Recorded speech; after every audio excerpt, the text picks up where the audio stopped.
What is up, guys, and welcome back to a brand new video. Today we are back with career mode episode number 70 for season 4, the Canadian Grand Prix. Let's get right into it. We have a major drag reduction upgrade heading our way for this race, so I'm hoping that coupled with the corner cutting nature of the Canadian Grand Prix circuit in Montreal should mean that we are well and truly on the pace, much like we were in the Monaco Grand Prix last time out. Go check that out if you haven't already. Heading into this race weekend, we have a bit of rain that is going to play havoc to some of the Formula 1 teams in the field. McLaren moving up quite a bit in the development race. Red Bull also setting themselves apart from the rest of the competition as if they weren't already. Lucas Weber and Max Verstappen absolutely running rampant in this championship, and that is set to continue with the rate of development that they are keeping up at the moment. Practice 1 pace, you can see, was pretty crap, but we didn't put in, a time that was really representative of our pace. I tend to do my long running and slow practice programs in practice 1, and then in practice 2, we take all of the sandbags off and we do race acclimatization or race program and then qualifying pace, and that's when we see the true performance of our car come to the forefront of the grid. So we've got a good bout of resource points from that 550 odd. We'll be looking to continue the development as we always have been, but it's just we're developing and we're starting to get that snowball effect going now, but all the other teams in the field are also keeping pace with us. So in essence, we aren't making too much ground just yet. Hello and welcome from the Circuit Gilles Villeneuve, home to the Canadian Grand Prix, for today's qualifying session. But hopefully with some of the department efficiency upgrades we did, especially for the chassis, this should be the turning point, hopefully, after our last round's resource point bonuses and upgrades that we applied. We should be having a good round very, very soon, potentially, for the French Grand Prix. We have a major weight reduction upgrade heading our way for that race if it all goes to plan. So here we are for qualifying for the Canadian Grand Prix. I'm actually quite fortuitous in the way that I actually am quite familiar with this circuit. I did that esports video yesterday, so I did do a little bit of practice with Canada 3, 4, 5 days ago, and recently I have been putting a lot more time into the F1 game because of the last video I did yesterday. And so I feel more in tune with the game. So all of these little factors should add up to me hopefully being a little bit more competitive this weekend. But anyway, we're running a P18 at the moment. At least we're not running dead last where the car essentially belongs. If we're lucky, we might be half a chance to get out of qualifying 1 here. But it will be a lot more difficult than what it was in Monaco. Monaco is just, you almost come to expect it these days. But the AI are going to be a bit tougher to beat around this particular circuit. First lap so far looks pretty good. We're 2.5 tenths up, but it says our sector 1 time is down. It's weird. I don't know what's going on there. I'm pretty sure it was a bit glitchy, but regardless, this is going to be our fastest lap of the weekend. Regardless, you can see 2 tenths up. If you look at the split sector 2, the delta, is definitely lying to us. So I was getting a false sense of security here in this qualifying lap, but you can see it's a pretty wondrous lap so far as we fly through the final chicane and across the line. It puts us in P14. It was actually such a good lap that I bolted on another set of soft compound tires at the end of the session after the track ramped up with grip, but I was unable to beat the time that I put in. And so as we roll on towards the end of the session, we end up in P17. My memory isn't as good as what I thought it was. 1.5 seconds off of pole position. When you look at that, the whole field is so darn close. We find a couple of tenths and we're in P13, 14. It's quite ridiculous. We originally started off this career mode being, I don't know, 2.5 seconds off the pace. We found, I don't know, nearly a second, but this could be another one of those tracks where we're a little bit stronger than what we should be. I'm not too sure. But as we head into the race, we have some rain, and that is definitely going to throw a spanner into the works in terms of strategy, in terms of outright car performance. I'm hoping that our car is better suited to the rain. We do have a good platform, even though the chassis is terrible. I feel like the car handles really well as a car. So hopefully it'll mean that we are well looked after in the rain conditions. But the only way to find out is to go to the race. So let's do that for the Canadian Grand Prix. Let's hope that more points are on the horizon. Well done. Very solid results. You're looking good for the race. We're back once again beside the St. Lawrence River here in Montreal for the Canadian Grand Prix. The event first moved to a variant of this track back in 1978. It was won by none other than Gilles Villeneuve, the first Canadian to ever win his home race, and in whose honour the circuit would be renamed. A warm welcome to Anthony Davidson, who's beside me in the commentary box today. Now, can I get your take on Max Verstappen? That was a great win in the last race. Can they keep that momentum going this weekend? There are never any guarantees in this business, but certainly the performance last time out would have boosted their confidence coming into this one.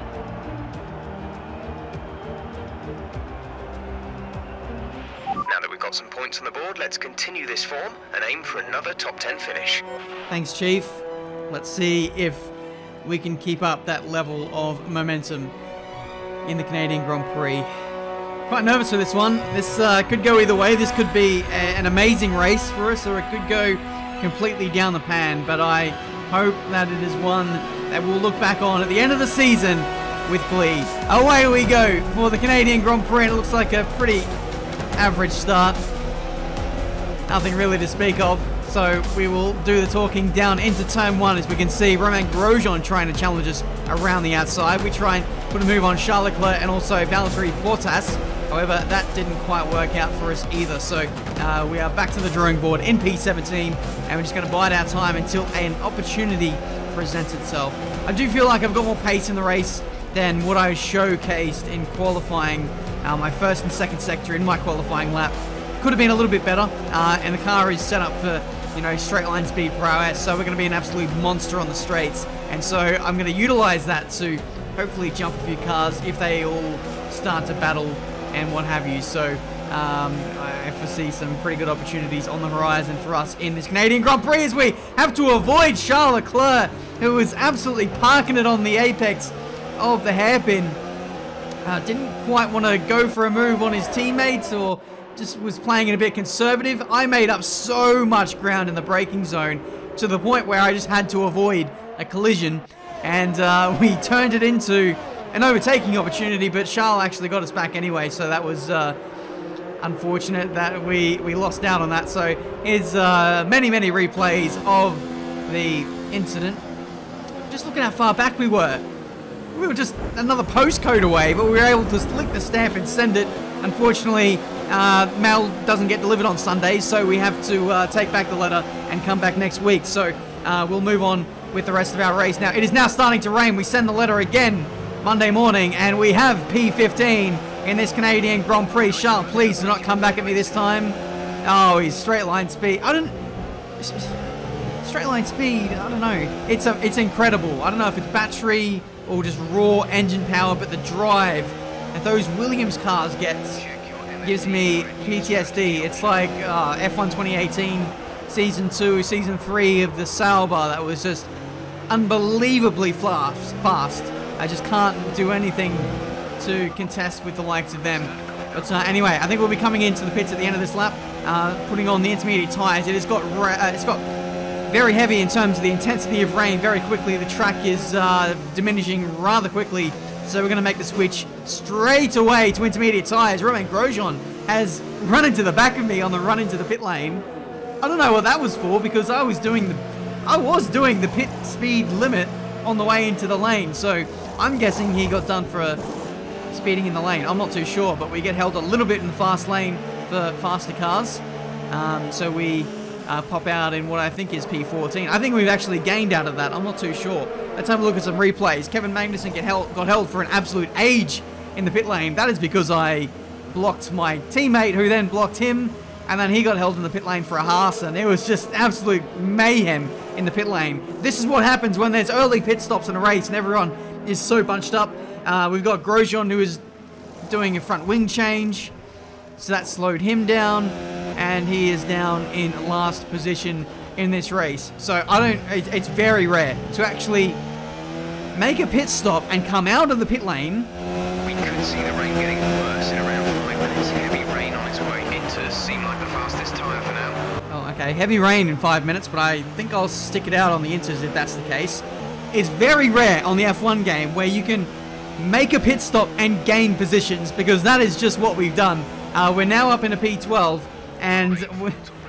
Oh, P12, P13, I'm not too sure. There's a short entry back onto the track for anyone who makes a pit stop, so I nearly counted my chickens a little bit too early there. We can see Kimi Raikkonen going around the outside here into the middle sector, though we fight off that attack and we hold on to P12. So those who did the extra lap on the dry tyres trying to avoid the double stack really lost out there. Ricciardo losing a lot of ground, I would say, and Raikkonen, well, you can see he is behind us, and he is absolutely a front runner trying to contest or trying to put an end to the momentum that Red Bull is putting together at the moment in this campaign.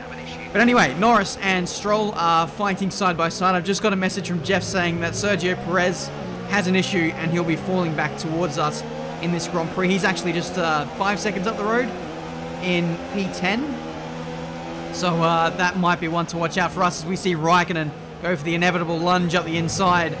No real point finding this one all too much because Raikkonen isn't a much faster car. I don't imagine I'll be able to keep him at bay for another 30 laps. We'll just hopefully follow him through and pick off the cars that he overtakes, I suppose, as he puts a move on Norris around the outside. Norris is putting up a really good fight here. He's actually staying in the fight for quite a long time. Gets a bit of wheel spin on exit, and we're going to see if we can out-drag him here on the back straight. However, Raikkonen is giving slipstream to Norris for the majority of the straight, which doesn't help me out as we try and go around the outside. It's not going to work, so we have to back out of that and give up the position to Norris.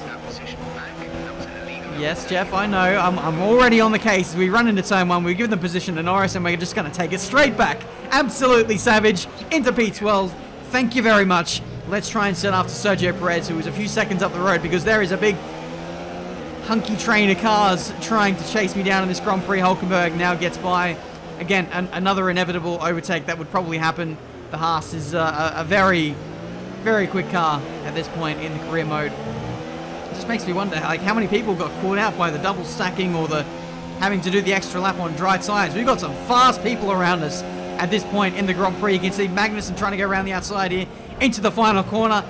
It's not going to work there, pal. I'm not going to give you the space. I'm not going to give you a free invitation into my position, much like Hulkenberg just did there. He got caught up behind this little 3-wide tangle at the Wall of Champions. So Raikkonen didn't get a great exit, and neither did Hulkenberg, just kind of holding back, and we just kind of slingshotted past him anyway, and I think into P11, P12. I don't bloody know. There's been so much action that has gone on in the opening 5-10 laps of this Canadian Grand Prix, and it looks set to continue with a bit of a back-end loss there on the back straight. Hulkenberg looking pretty threatening at this area of the racetrack. The AI are very, very fast through here. They really lay down the power quite well, so that's something we'll have to watch out for. Here comes Hulkenberg, losing my voice. It's 3 wide into the hairpin, and we just cannot avoid that crash with Sergio Perez, the man who does have the problem, and we've just fallen victim to just too much congestion here. Is this a racetrack or is this the M25? I can't bloody tell. Unavoidable, completely unavoidable was that incident, and we've lost our front wing. I'm gonna have to box for a new front wing, maybe some new tires, I'm not too sure. Here's the replay. I was boxed in. There was a car to my left, there was a car to my right, there was a car with a problem right in front of me, braking very, very slowly. There was absolutely nothing I could do to avoid this. Literally unavoidable crash. I tried to jam on the brakes even harder to avoid, just locked up and went straight into him. So that was that. And our race has taken a turn for the worst here. I just don't know. I don't know how we're going to challenge for points now at this point, unless there's some kind of safety car or we can get a leg up in terms of tire strategy. It's just a really unfortunate incident that I just got myself into. I really don't know how I could have avoided that moment. But here's the follow-up to the crash. I dipped a wheel onto the grass, lost the back end, forgot about the cars who were on my right-hand side in trying to catch the slide and then hit Sergio Perez. Then he hits Hulkenberg. Thankfully, everyone escapes damage, apart from myself, which you love to see. So we're all able to press on with this Grand Prix, and we're going to press play right now and continue on the action. I was looking in the replay cameras, and this is me re-emerging into the race, fighting away with my broken front wing, and we are not making the final corner, so we have to escape to a shortcut bit. And and Hulkenberg is being taken out by, I think, one of the Williams. I think it was Sergio Perez, who again is causing mayhem in this Canadian Grand Prix. Lando Norris did well to avoid all of that. I think he actually got rear-ended by Valtteri Bottas in the Mercedes. But what is this Grand Prix? Oh, my goodness, someone hand me some oxygen. I cannot. I need help. I can't commentate this race alone. This is absolutely mad. Virtual safety car has been deployed. Would have been handy to get the full course caution, because then we could have made the pit stop, changed the front wing, put on some wets, put on some inters, put on some dries. I don't bloody know what to do with this strategy at this point. It says it's heavy rain, or it was heavy rain a few minutes ago. But in any case, so I finally get my words out. Oh, I've shortcutted the chicane again. And Perez gets back past me. I think Perez has fixed his issue now, funnily enough. But anyway, I think the engineer recently told me that the track is going to be clearing up in terms of the weather in 5 to 10 minutes or something like that. So again, we have a strategy change heading our way, and that gives me a little bit of hope in this Grand Prix that I won't need to make an extra pit stop. So I'm just going to hold out for the dry tyres, change the front wing in the pit stop, but until then it's going to be struggle city, trying to fend off all of those behind me in somewhat faster cars. Lando Norris will be the first cab off the rank to have a pot shot at me in this Canadian Grand Prix. Thankfully, because it's raining, there's no DRS, which makes life a little bit easier in terms of defending. We've got Lando going up the inside into the hairpin here, which I don't know at this point whether to fight the positions or whether to just run the fastest race I possibly can. There's already a huge gap to the next group of cars.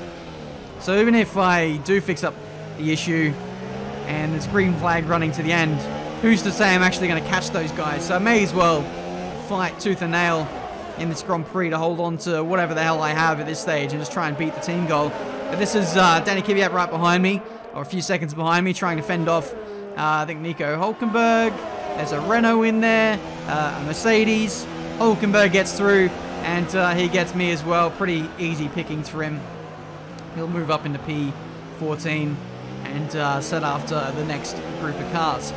Meanwhile, at the front of the field, Red Bull are absolutely storming away with this race. You can see they are 1 and 2 as they go through the middle sector. Then the nearest car is like 20 or 30 seconds behind. It's actually quite outrageous.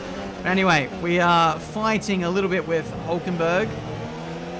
Not really sure if this is going to be overly productive or not, but we're going to see if we can get him back up the inside as we head into time 1. Fake the outside, then to the inside. Job done. P14. We're getting dangerously close to the point where we'll be switching back onto the dry tyres. And at this point, I think I might risk it for a set of mediums to make it to the end. Hards would be the safe bet, but I think mediums should be able to make it. So here we go. Tyre change, front wing change as well. And as we rejoin in the fast lane, we get jumped by a Renault, we get jumped by a Mercedes. However, we don't get jumped by Nico Hulkenberg, who is just stationary in the lane. I think maybe he's got a penalty of some kind. I'll have to check the race director. But he actually rejoined behind me, so that was a horrible pit stop phase for him. Race director, you can see a bunch of penalties being handed out. Carlos Sainz collision with Bottas, Charles Leclerc collision with Sainz, and then Bottas as well, and Hulkenberg, sorry. So yeah, lots cracking off in this race. The stewards will be very, very busy in the stewarding box, making all the decisions that they do.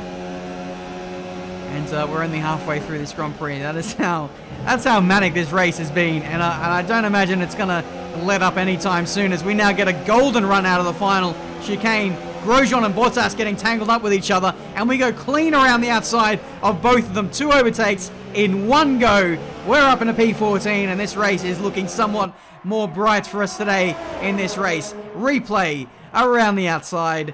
This is almost turning into one of the best Grand Prix of F1 2019, and we're only fighting over 14th place. Could you imagine if this was for the win? Or if we somehow managed to come back from this and get in the points, or dare I say it, even win the Grand Prix? That would be the greatest episode of career mode ever. Nothing would ever top this. But we'll have to wait a few more rounds before we can think about race wins, that's for sure. This is, speaking of which, this is a very testing season of career mode. It's been a very lean run, or a very dry run of points so far. But hopefully we can get in the mix very, very soon. Bit wayward through the final chicane as we try and set after the next group of cars. However, there's another group of cars that are catching up to me. It is Lucas Weber in the Red Bull coming to lap everyone inside the top 15. So we'll have a little bit to think about in the closing laps of this Grand Prix. He's only a few seconds behind now as Hulkenberg is now coming back at us here on the back straight. Here he goes up the inside. Charles Leclerc is thinking about making it 3 wide, but thankfully he backs out of it. And we're able to battle civilly as Charles Leclerc pulls out of the way and puts himself a lap down. Meanwhile, at the hairpin, we do a Frederick Rasmussen and let Lucas Weber go through. This time, we do get DRS. So that is how you do it, Frederick. Maybe next time you will learn. I'm just joking. But anyway, we'll see if we can do a bit of a 200 IQ play here and see if we can get Hulkenberg, because Hulkenberg has to give up the place to Weber for the blue flags, but in doing so, he gives up the place to me, and I think he did give up the position to Charles Leclerc as well. So that was a horrible run on the start finish straight for Hulkenberg, losing 2 places in one go and also going a lap down. He will not be happy about proceedings today. He's in a very quick car, but he's just been absolutely buried in this field. His teammate Sebastian Vettel is, what, 3rd or 4th in this race, and he's battling away with us. There's 3 wide into the final chicane again. I don't have the voice. I do not have the amount of life left in my voice to commentate the kind of battles that we are having at the moment. I need some milk, I think. Here he goes, Charles Leclerc up in a P14. Hulkenberg being probably the most unlucky man in the field today in this Grand Prix. Still stuck behind this back marker Toro Rosso. Will he finally get me this time? I think he will. We're going to turn the engine down, and we're actually going to settle for P16. The reason why I'm doing this is because I'm going to let Hulkenberg run free, hopefully catch up to Charles Leclerc, battle into the final chicane or whatever, and then I might be able to jump both of them once again. It's a very audacious, risky kind of play because it could easily backfire in my face, but we'll risk it anyway and see if it can work out for us. We let Max Verstappen go a lap ahead, and maybe this could even work out for us as well if Hulkenberg is really bad with the whole blue flag sequence once again. This time, I think he does it in a better spot and doesn't lose the position. However, what it does do is put us within DRS of Hulkenberg. Didn't really matter though. He got away. So too did Charles Leclerc. So too did Lucas Weber. He wins the Canadian Grand Prix by, I think, 5-10 seconds over Max Verstappen in the nearest Red Bull. After that, it's absolute daylight to P3 in this Grand Prix. So the rest of the field, we have a lot to think about. It is Formula Red Bull in Season 4 of career mode. Someone needs to put a stop to them, and I'm hoping it's going to be us sooner rather than later. But a very chaotic Grand Prix comes to an end. Well done, good finish. You stepped up and achieved what we asked. Good job. Talk to me, Ants. What was it that set them apart from the competition today? Well, I honestly feel it was down to the driver and car today. I mean, we can talk driver skill all day, but if you don't have a solid team to back that, you're never going to get anywhere. When you hit that sweet spot of having both an excellent driver and an incredible car, that's when you see results like those we witnessed today. Red Bull put up an outstanding fight for the front position today, and it's great to see it paid off for them. They do so much for the sport that you can't help but be delighted by today's race win. You know what? I'm actually just relieved. I'm happy that this race is over because I can take a nice ice bath. I can have a lie down, chill, and relax because I need a mini holiday after that Grand Prix. That was the most action-packed Grand Prix I've had in a couple of seasons now. That was absolutely insane.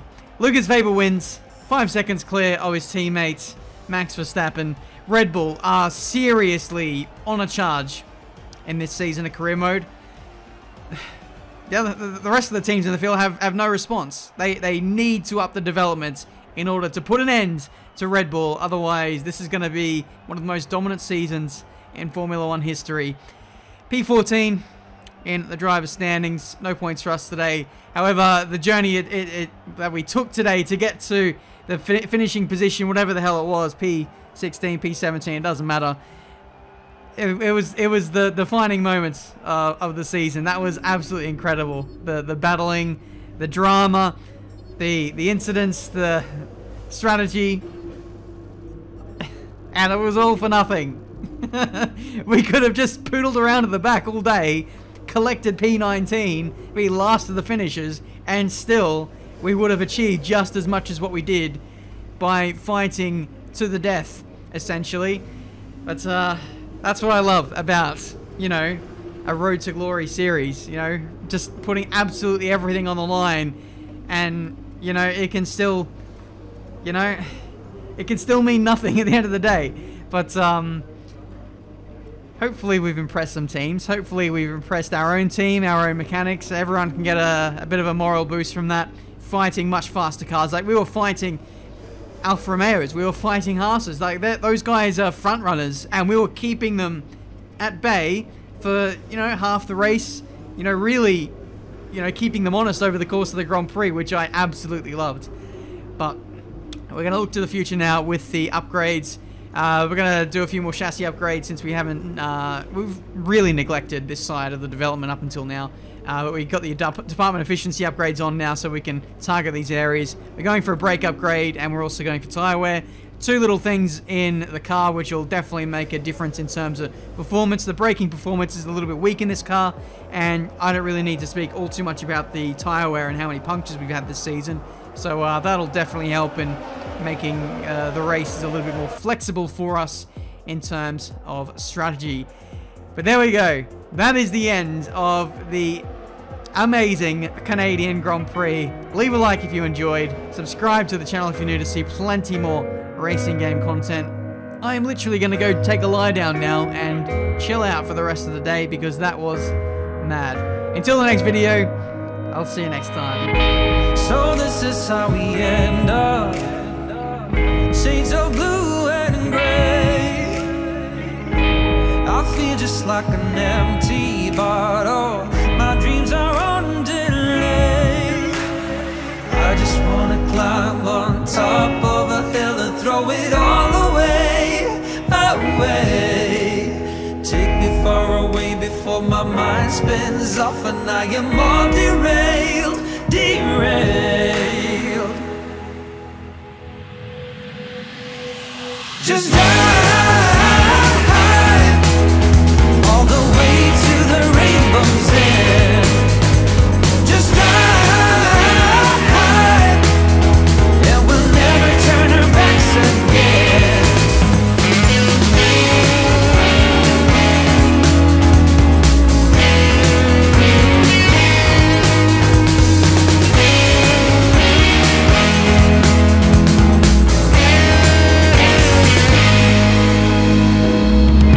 So this is how we end.